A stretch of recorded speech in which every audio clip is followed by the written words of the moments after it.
So moving into our monoclonal antibodies, so aducanumab.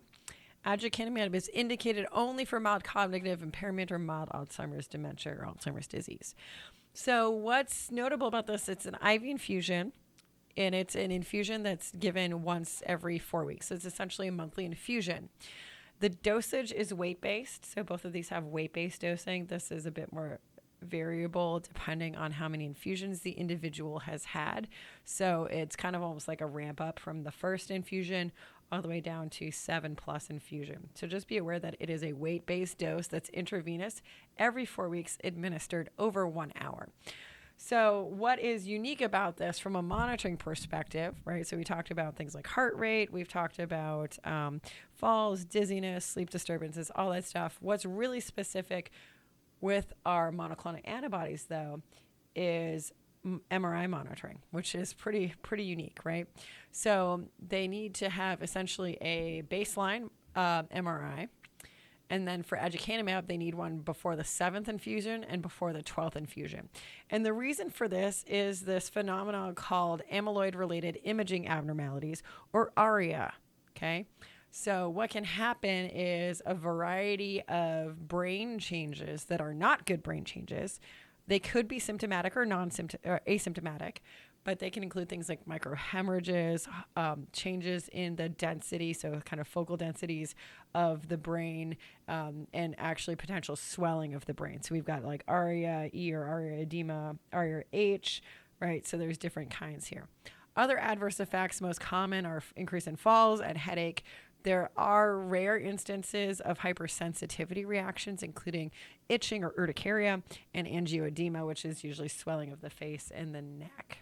Okay, so it's not as immunogenic as some monoclonal antibodies are, but there is a small risk of that happening. Lecanemab is indicated very similarly, so for mild cognitive impairment from Alzheimer's dementia. This is 10 milligrams per kilogram every 2 weeks, administered IV over 1 hour. So it doesn't have that dose escalation, and it's more frequent.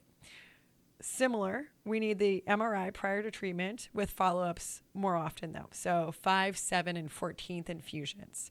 Same thing, right? Microhemorrhages, the ARIA or amyloid-related imaging abnormalities are the concern there. We do see some infusion-related reactions, but again, headache and angioedema are some rare adverse effects that we watch out for.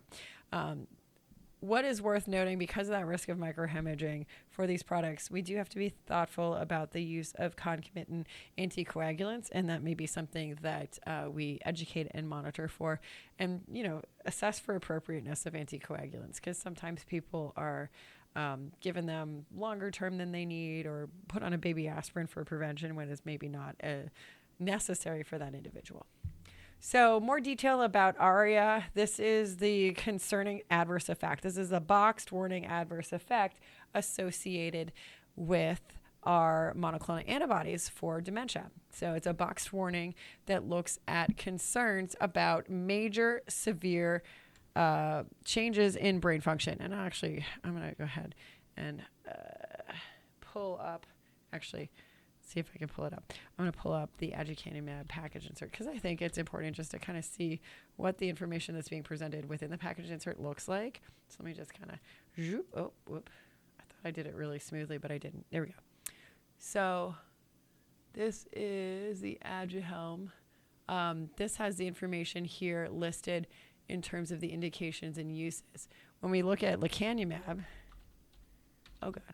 UMAB, this has a bit more detail associated with it. So from a box warning perspective, it's right here, right on our package insert. So for the Leqembi or the lecanemab, these monoclonal antibodies can cause potential for amyloid-related imaging abnormalities, or ARIA. So what's important to note here, I'm going to zoom in a little bit on this, so you can see it a little bit better. So when we look at this, we have our apolipoprotein E, right, that 4 test that we had talked about before.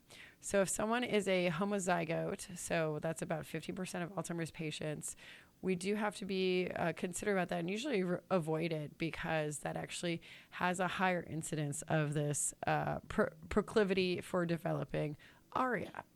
Now, this is kind of what it looks like, right? So we actually can see this edema happening in area E. We can see these microhemorrhages. We can also see these sort of spontaneous events of different focal points within the brain MRI imaging. So we do have to be thoughtful about that. Can cause symptoms, including headaches, mental status changes, movement changes, right? So we do want to think about if they're symptomatic or not. So you don't have to necessarily, for like testing purposes, remember all of this, but this gives you an idea of what these things actually kind of look like, right? So we see these flares, the fluid attenuated inversion recovery hyperintensities in ARIA E, and depending on the size and the amount, we can categorize them. So we're looking at size, amount, and symptoms, if someone's symptomatic or not. So we're looking for all of these things as a risk factor or as a presenting symptom or sign, depending on if they're symptomatic or not, as someone is receiving aducanumab. So who could get this product? So they would have to meet criteria for mild cognitive impairment due to Alzheimer's dementia or mild Alzheimer's dementia cognitive impairment, whatever way you want to think about it. They can use other pharmacotherapies, so they could be theoretically on an acetylcholinesterase inhibitor at the same time. They should have ApoE for genotyping that is negative, an acceptable brain MRI, and really just be medically stable. Generally recommend no anticoagulants, non-pregnant, although that's not something we run in super often because this is typically going to be indicated for older adults, but it could potentially be something to think about. And they're able to engage and go to those follow-ups for that required close monitoring. Okay, so our general monitoring of pharmacotherapy I had mentioned before, but we're going to take a look at their function, their quality of life, their behaviors, cognitive status, physical status. Typically, once we start or initiate a pharmacotherapy, we're going to be monitoring within 2 to 3 months after initiation. When I was adjusting these medications in clinic, someone would come in usually after about a month, and I'd just really kind of be looking at tolerability to see if I can bump them up on, say, their acetylcholinesterase inhibitor. Giving them up to 3 months maximum on the tolerated acetylcholinesterase inhibitor, see how they do, re-administer that cognitive test like an MMSE, and if we're not seeing significant decline, if they're tolerating it well, we'll keep them on it. However, if we're not seeing any benefit, then considering a switch from there. If they're doing okay, then we can go out every 6 months. And how long someone will stay on an acetylcholinesterase inhibitor or even any pharmacotherapy for dementia is really kind of unclear. If there is an appropriate time to truly withdraw treatment or just continue on.